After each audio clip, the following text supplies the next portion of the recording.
Offer کر رہی ہے کہ بانی کو شفٹ کر دیا جائے گا بنی گالا اگر پی ٹی آئی ریکویسٹ کرتے. آپ کو لگتا ہے کہ ملاقات تو ہونے نہیں دیتی, شفٹ کرنے کی باتیں کر رہی ہے, تو اتنی کوئی سیاسی بیان بازی ہے, کوئی سنجیدہ آفر سمجھیں اسے پی ٹی آئی؟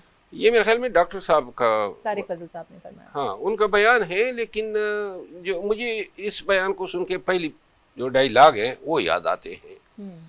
اور یعنی کہ آپ کو یاد ہوگا جب حکومت کے ساتھ مذاکرات ہو رہے تھے تو ایک وقت پہ انہوں نے کہا جی مذاکرات لکھ کر دو, جبکہ آمنے سامنے بیٹھے تھے. بالکل ایسے ہی تھا. اور لکھ کر دینے سے مراد یہ تھی تاکہ ہم عوام کو بتا سکے کہ دیکھیے, اور وہ لکھ کے نہیں دے رہے تھے, نہیں لکھ کر دے رہے تھے کہ خان سے اجازت لینی ہے, اور پھر خان نے کہا تھا کہ لکھ کر دے دیتے. لیکن اس میں بھی حکومت کا موقف یہی تھا کہ دیکھیں ہم حکومت عوام کو یہ بتانا چاہتے ہیں کہ جس حکومت کو یہ مینڈیٹ چور حکومت کہہ رہی ہے اسی حکومت کو لکھ کر مطالبے دے رہے ہیں. تو یہ جو ابھی انہوں نے بات کی ہے نا کہ ہمیں لکھ کر دیں, تو بیسیکلی اس کے پیچھے سیاسی محرکات ہیں, کوئی ٹرو انٹینشن مجھے نظر نہیں آتے ہیں کہ بعد میں کہا جائے کہ ڈیل کی کوشش کر رہے ہیں. نہیں, یہ ایک ڈیل کا آغاز ہوگا کہ دیکھیے جی وہ اپنے لیے آسانی مانگ رہا ہے اور جناب علی اس نے لکھ کر دے دیا ہے. تو اس کے بعد انہوں نے کرنا کیا تھا, انہوں نے دینا بھی نہیں تھا. انہوں نے وہ گندا کرنے والی بات ہے, انہوں نے کہنا تھا کہ دیکھیے جی وہ بانی تو یہ درخواستیں لے کر پھر رہا ہے لیکن ہم ان کو شفٹ نہیں کر رہے ہیں. اچھا سر, آپ کی نظر میں چونکہ آپ خان صاحب کے قریب بھی رہے ہیں, ایک بڑا انٹیگرل حصہ پی ٹی آئی کا رہے ہیں, سہیل آفریدی کو آگے کرنا یہ ایک سوچا سمجھا سیاسی اقدام تھا یا کوئی جذباتی رد عمل تھا جو خان صاحب نے دے دیا, یا پھر واقعی مراد سعید نے کہا جی اس کو لگا دیں تو وہ لگ گئے؟ ایک چیز تو مانی ہوگی, مراد سعید کا کافی اثر رسوخ ہے پی ٹی آئی میں, خصوصاً خان صاحب پہ, اس سے انکار نہیں کیا جا سکتا. دوسری بات یہ ہے کہ سہیل آفریدی کے آمد سے قبل علی امین خان کا جو دور ہے, اس دور میں علی امین خان کے حوالے سے اتنی غیبت ان کے کانوں میں ڈالی گئی یا کی گئی, اور اتنی کسر پسر اور اتنے مطلب ہے کہ الزام تراشیاں کی گئی, خصوصاً میڈیا کو کچھ اپنے لوگوں نے استعمال کر کے علی امین خان کی ٹرولنگ کرائی, اور یوں اپنے یا تو پی ٹی آئی کے اندر سے لوگوں نے, پی ٹی آئی کے اندر اور خان کے بڑے نزدیکی لوگوں نے, تو جس کے نتیجے میں جو ہے علی امین خان کو ایک دن بھی چین سے حکومت کرنا نصیب نہیں ہوا. پی ٹی آئی میں رزق حلال کرنا یا منصب حلال کرنا یہ کوئی آسان کام نہیں ہے. بالکل صحیح. تو سر یہ سہیل صاحب ویسے کس دھڑے سے ہیں, علیمہ خان کے دھڑے سے یا بشرا بی بی کی دھڑے سے؟ میرا خیال ہے کہ مراد سعید صاحب اور بشرا بی بی ایک ہی پیج پہ ہیں, اس دھڑے سے. تو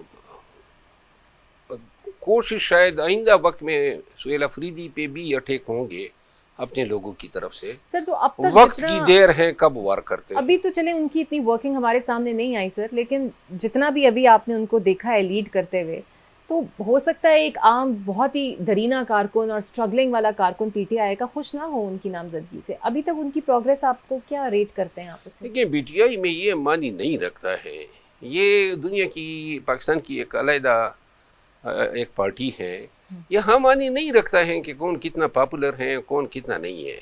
یہاں معنی یہ رکھتا ہے کس کے سر پہ خان نے ہاتھ رکھا. تو یہ سہیل آفریدی ہو, جنید اکبر خان ہو, علی امین خان ہو, عاطف خان ہو, اسد قیصر ہو, اے ٹو زی خان جس کے سر پہ ہاتھ رکھتا وہ ورکر کی آنکھوں کا تارا بن جاتا ہے. سر ایک ایسا ہاتھ عثمان بزدار کے اوپر بھی رکھا گیا, لیکن وہ بربادی ہم نے دیکھی. وہ تو بعد میں, تو جب وقت آتا ہے نا, یہ تو آنے والے وقت میں پتہ چلے گا کہ پی ٹی آئی کے ورکروں نے جن جن لوگوں کے سروں پہ ہاتھ رکھنے کو آمین کہا ہے, یہ تو وقت ثابت کرتا ہے کہ کتنے غلط فیصلے ہوتے ہیں. شیر افضل مروت صاحب نے آمین کہا ہے اس نامزدگی پہ. دیکھیے میں ذاتی طور پہ سمجھتا ہوں کہ سہیل آفریدی میرے ساتھ بہت سارے ریلی جلسوں جلوسوں میں نکلا ہے اور اکٹھے ہم نے کام کیا ہے. میں ذاتی طور پہ اس کی شخصیت ایک خوشگوار شخصیت ہے, پلیزنٹ آدمی ہے, پڑھا لکھا ہے. لیکن جس احتجاجی سیاست کی بات ہو رہی ہے, جو چاہتے ہیں پی ٹی آئی والے کرنا, وہ اس کا استارہ بن سکیں گے, وہ ریپرزینٹ کر سکیں گے. دیکھیے اس حوالے سے میری ایک رائے ہے. میں یہ سمجھتا ہوں کہ جو احتجاج پی ٹی آئی یا خان اس سے کروانا چاہتا ہے, اگر وہ اسی طرح کرے گا جو لازماً وہ کرے گا، تو 1 سے 1.5 ماہ کے اندر اگر ایک پریکاشن نہیں لیا، پارٹی کو مضبوط کیا، احتجاجی طاقت ریکور کر لی اور لوگوں کو اس طرح نکال سکے جس طرح کشمیر میں لوگ نکلے تھے، تو سہیل افریدی کامیاب ہے. اور اگر نہ کر سکے تو میرا خیال ہے کہ 1.5 ماہ کے بعد یہ حکومت بھی نظر نہیں آئے گی. سر مولانا فضل الرحمان بھی پر تول رہے ہیں اسلام آباد مارچ کی جانب، اور سننے میں آ رہا ہے شاید پی ٹی آئی اور یہ لوگ ایک ہی تاریخوں میں اسلام آباد کی طرف جائیں گے. آپ کو لگتا ہے مولانا کو منا لیں گے؟ کیونکہ رانا ثناء اللہ صاحب کہتے ہیں کہ پی ٹی آئی والوں کو تو وہ اٹک پل نہیں کراس کرنے دیں گے. تو آپ کو لگتا ہے دونوں کو مل جانا چاہیے کہ کوئی ایسی تحریک بن جائے یا پھر الگ الگ روٹ اختیار کریں؟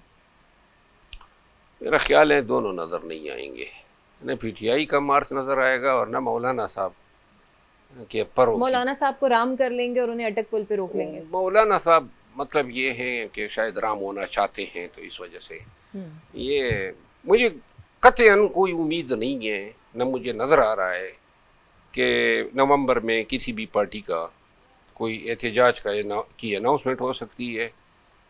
اب دسمبر کے آمد پہ دیکھا جائے گا، سردیاں بھی بڑھے گی اور اس کے بعد جو ہے موسم ہمیشہ رکاوٹ بن جاتا ہے، کبھی شدید گرمیاں ہو جاتی ہیں، کبھی شدید سردیاں ہو جاتی ہیں.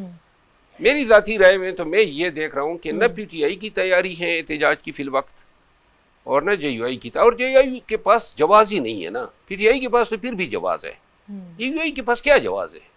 جس طرح وہ حکومت پی ایل پی کو تانے دے رہی ہیں کہ بھائی کیوں نکلے تھے، تو یہ مولانا صاحب کیا بتائیں گے کہ میں مہنگائی کے خلاف نکلا ہوں، یا میں بدامنی کے خلاف نکلا ہوں، یا میاں شہباز شریف صاحب کے خلاف نکلا ہوں؟ کیوں نکلے ہیں؟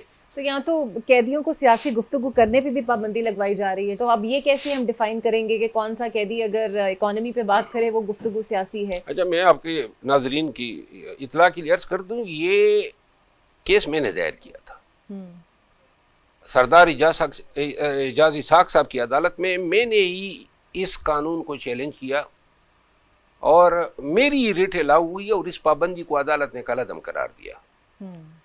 تو اسی فیصلے کے اگینسٹ پنجاب گورنمنٹ گئی اور انہوں نے انٹرا کورٹ اپیل دائر کر دی کہ جناب یہ تو بڑا غلط ہو گیا.